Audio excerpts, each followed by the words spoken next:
पाटील बबनराव तायवाडे जे की ओबीसी महासंघाचे राष्ट्रीय अध्यक्ष आहेत, त्यांनी असं म्हटलेलं आहे की 2 सप्टेंबरचा जो GR आहे त्यामुळे ओबीसींना काहीही फटका नाही. आणि त्यांनी एक दाखला सुद्धा दिलेला आहे की त्यांनी असं सुद्धा म्हटलंय की जरांगे पाटलांचं जे आंदोलन झालं मुंबईमध्ये, तुम्हाला जो GR दिला 2 सप्टेंबरला, त्यानंतर 35 दिवसात कुणबी प्रमाणपत्रासाठी किती अर्ज दिले त्यासाठी त्यांनी धक्कादायक आकडा समोर केलेला आहे. केवळ 27 कुणबी दाखले असं झालेले आहेत असं म्हणताय.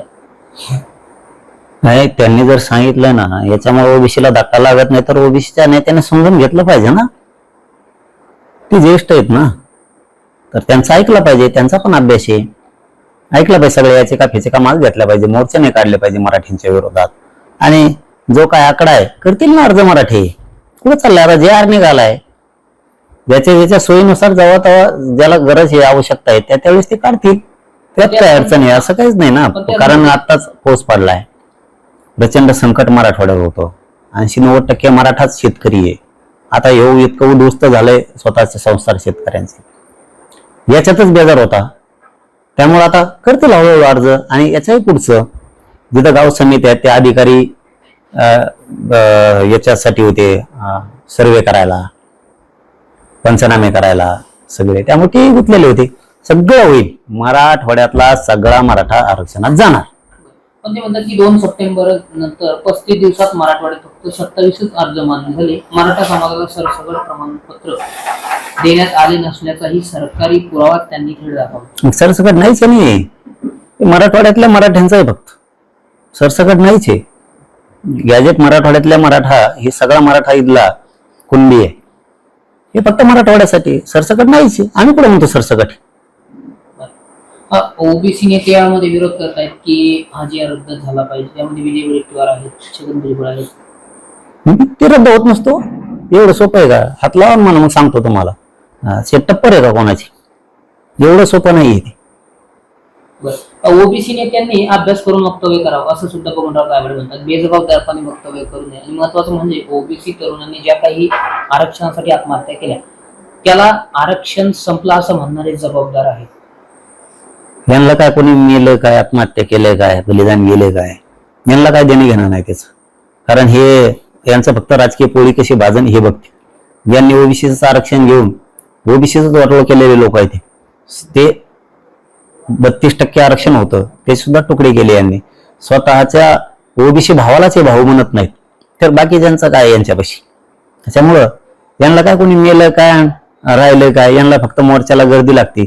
एक जात यांनी सुधारून दिली नाही आतापर्यंत. आता तिला मनसभाच तरी हुशार झालाय. आपण आपली लढाई लढून आपण आपली जात मोठी करू कळालं. धनगरांना सुद्धा आम्ही तेच सांगतो वारंवार की आपण आपल्या जातीसाठी लढायचं बघा.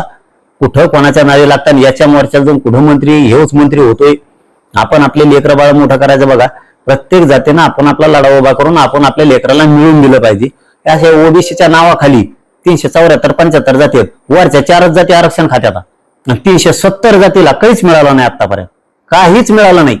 पण ते म्हणतात की हा GR जो आहे तो ओबीसीच्या मुळे होणार आहे. विजय वडेट्टीवार असं म्हणतात की त्यामुळे हा रद्द झाला. त्याला काही नाही कळत, तेच जाऊन तिकडे काँग्रेस संपले तिने पुरं. ते ठिकठिकाणी मोर्चे काढतायत.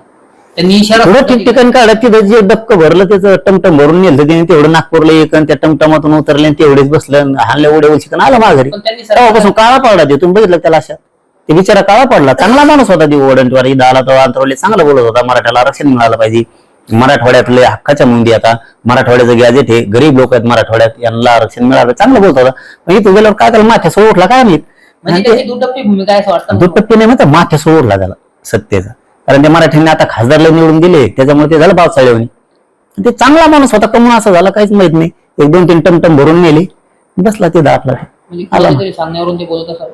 हरवलं मी सांगितलं असं काळ मराठीची विरोधात जाऊन. आता असं सध्या काय निवडणूक आहे, ओबीसी वाडाओढी चालली. आता यावेळेला अलिबाबाकडे किती, त्यांच्याकडे किती, त्याच्याकडे किती, अशी वडातडी चालली. आणि यांना फक्त मोर्चाला मतदानाला पाहिजेत, नोकऱ्याला लागतील नाही लागतील काही यांना देणं घेणं नाही. म्हणजे लय आपल्या बुद्धीची ती. बरं, पण ते सरकारला थेट इशारा देतात की हा GR रद्दच करा, नाहीतर मग राज्यभरात ठिकठिकाणी मोर्चे निघतील. कोण म्हणतो? विजय वडेट्टीवार. त्याचं काय टमटम 2-3 भरून नेते त्याचं काय खरं.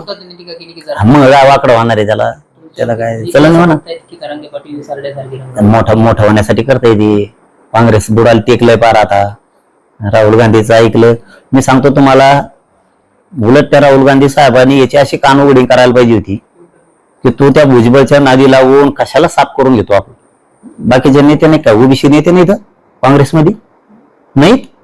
मग काँग्रेसला त्याचे परिणाम काँग्रेसमध्ये भोगावे बाकीचे पण मोठमोठे नेते आहेत. येणाऱ्या काळात काँग्रेसला त्याचे परिणाम भोगावे लागतील. त्याला तर भोगावं लागते, त्याला तर 100% भोगावं लागते.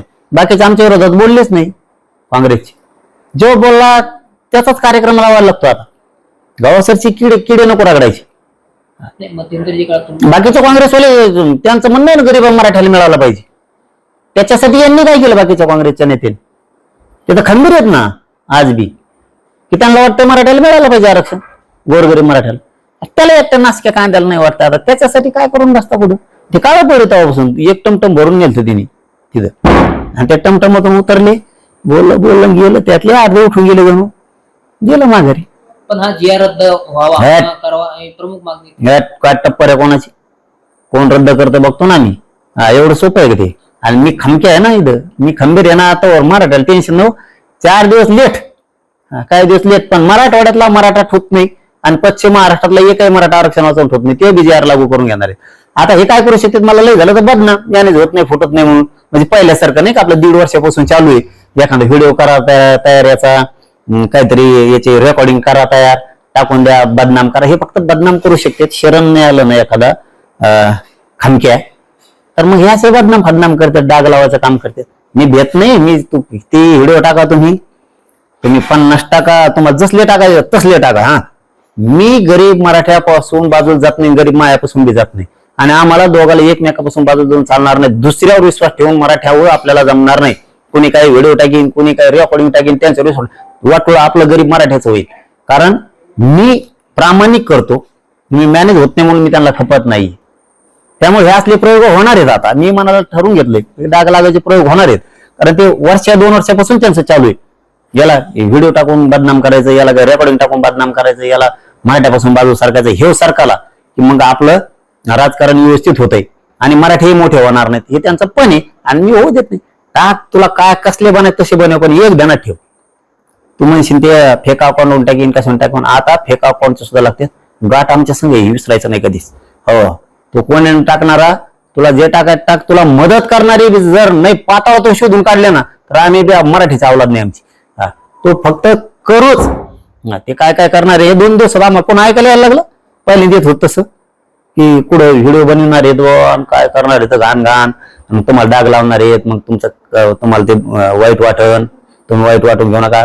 काय असे आम्हाला येऊन सांगितलं की गरीब मराठीची मोठी लढाई सुरू आहे. आता कुठंतरी मराठीत लेकराबाद कल्याण व्हायला लागलं. हे नालायक लोक असतात, राजकारणी नाशके असतात, हे काही व्हिडिओ बनवून टाकेत, काही रेकॉर्डिंग टाकेत, तर तुम्ही खचू नका. मराठ्यांना सुद्धा सांगतो की मी तर खंबीरच आहे, परंतु ज्यावेळेस असं संकट आणलं जातं ना, त्यावेळेस करोडो मराठ्यांनी एका बाजूने त्याचा कडाडून विरोधच केला पाहिजे, तरच समोरचा माणूस टिकतो आणि समाज पण टिकतो.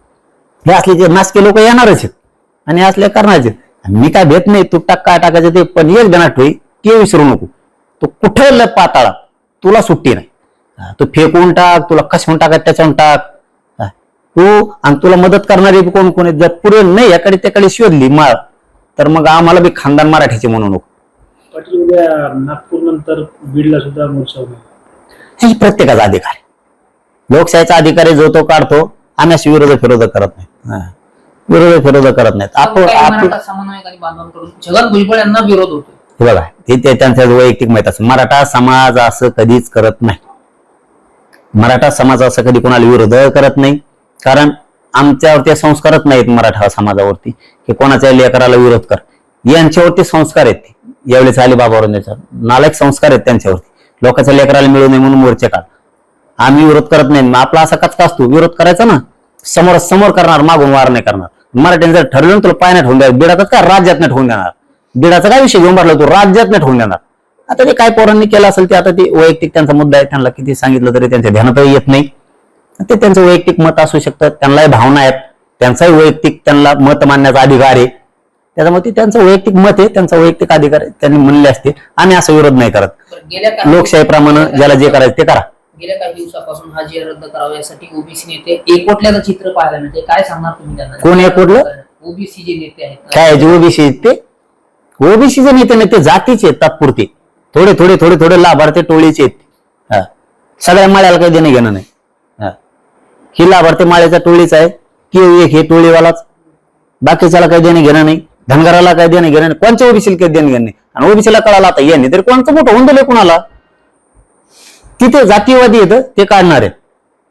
बरं, नागपूरमध्ये मोर्चा निघाला त्यावेळेस तुम्ही असं म्हटलं होता की हा मोर्चा विजय वडेट्टीवारांचा नाही तर काँग्रेसचा आहे. मग हा बीडमध्ये निघणारा मोर्चा कोणाचा आहे, काय वाटतं तुम्हाला? सध्या तरी अजितदादा राष्ट्रवादी पुरस्कृत दिसतोय सध्या तरी. रात्रीतून बदल झाला तर आम्हाला नाही माहिती, पण सध्या तरी दिसतोय, कारण त्यांचेच लोक आहेत ते सगळे. पण याच्यावरती कंट्रोल फडणवीस साहेबाचा सुद्धा असायला पाहिजे असं वाटतं. कारण फडणवीस साहेब जर म्हणले ना तुम्ही सरकारमध्ये आहेत, तुम्ही असं कसं काय करता, जे आर सरकारने काढला, कारण जे आर फडणवीस साहेबांनी काढलाय. आणि फडणवीस साहेबांनी जे आर काढलेला असताना फडणवीस साहेबांच्या सरकारमधलेच मंत्री जर आमच्या विरोधात जातात, याचा अर्थ कळणार नाही आम्हाला. इतके दूध खेळे आम्ही नाही येत. तुम्हाला वाटत असेल मी फक्त चौथी पास आहे आमकाय तमकाय, मी तुमचे सगळ्याचे पाठ पुरून इतकी ताकद माझ्यात आहे, तेवढी हिंमत ठेवून काम करतो मी. कारण तुमचे चालबाजी तेव्हाच लक्ष देते आमच्या. आता कुठेतरी मराठ्यांच्या मनात फडणवीस साहेब चालले होते की या माणसानं मराठवाड्यातल्या मराठ्याला न्याय दिला, जे आर काढलाय, मराठवाड्यातला सगळा मराठा हा कुणबी आहे आणि गरीब लेकरांचं आयुष्याचं कल्याण करण्याचं काम फडणवीस साहेब करतील ही आशयाने मनामनात मराठ्यांच्या घुसली होती. परंतु ते पुन्हा पुन्हा जर डाव करणार असले, आता डावच नाही तर काय, आता आम्ही 1-1.5 महिना झाला जाऊन आलो मुंबईत, गाड्या लावलेल्या, पोलीस आत्ता नोटीस आल्यात, पण ताबडतोब का नाही दिल्या? मग ताबडतोब का नाही दिल्या? हा कोणाचा डाव आहे म्हणजे? अरे उघडच आहे ना, गृहमंत्री फडणवीस साहेब. जे आर तुम्ही काढता, गोरगरीब मराठ्याचा सन्मान जे आर काढून तुम्ही केला, गोरगरीब मराठी आज तुम्हाला मानायला लागले आता. आणि एका 1-1.5 महिन्यानंतर लोकांना गाड्याला नोटीस यायला लागल्या. म्हणजे ही कोणती दुटप्पी भूमिका? वार करायचा नाही असा. एखाद्याला जवळ घेतलं ना एकदा तर पुन्हा वार नाही करायचा. मराठ्यांनी मन बदलायला सुरुवात केली नाही की फडणवीस साहेब गरिबांचं लेकराचं कल्याण करायला लागले. पुन्हा पुन्हा वार करायची काय गरज आहे? म्हणजे फडणवीसांनी केलं असं? अरे फडणवीस साहेब जर म्हणले ना तर ते तर जाऊ देऊ, ते तर चिल्लर विषय ते नोटिसाचा. ते काय फडणवीस साहेब सांगितलं 1 मिनिटात जिकडे तिकडे होऊन जाईल त्याचा विषय नाही. पण छगन भुजबळला जर त्यांनी सांगितलं ती टप्परच नाही नाशिक सोडायची. फडणवीस साहेबांनी जे आर काढला ना त्या विरोधात हे कसं करायचं बरं येतोय? कसा येतो फडणवीस साहेब? हे कळतं लोकांना. मी म्हणतो आता मराठ्यांचे फडणवीस साहेब मी संधी देतोय. आणखीन आमचा तुमच्यावरचा विश्वास ढळलेला नाही, आणखीन ढळलेला नाही. तुम्ही जिंकलेले म्हण मराठ्यांचे दुःख देऊ नये ही माझी अपेक्षा आहे फडणवीस साहेब तुमच्याकडून. मराठ्यांचे मन तुम्ही जिंकलेत, मराठवाड्यातला सगळा मराठा आरक्षणात जाणारे या आशेवरती मराठा समाज तुमच्याकडे बघतोय. आणि तुम्ही जे मन जिंकलेत आता गोरगरिबांचे ते मन पुन्हा दुःख देऊ नका, कारण ही जबाबदारी तुमची आहे. पुढं काय करायचं तुम्ही तुमचं बघा, आम्ही खंबीर आहेत, आरक्षण घ्या. एबीपी माझा, उघडा डोळे बघा नीट.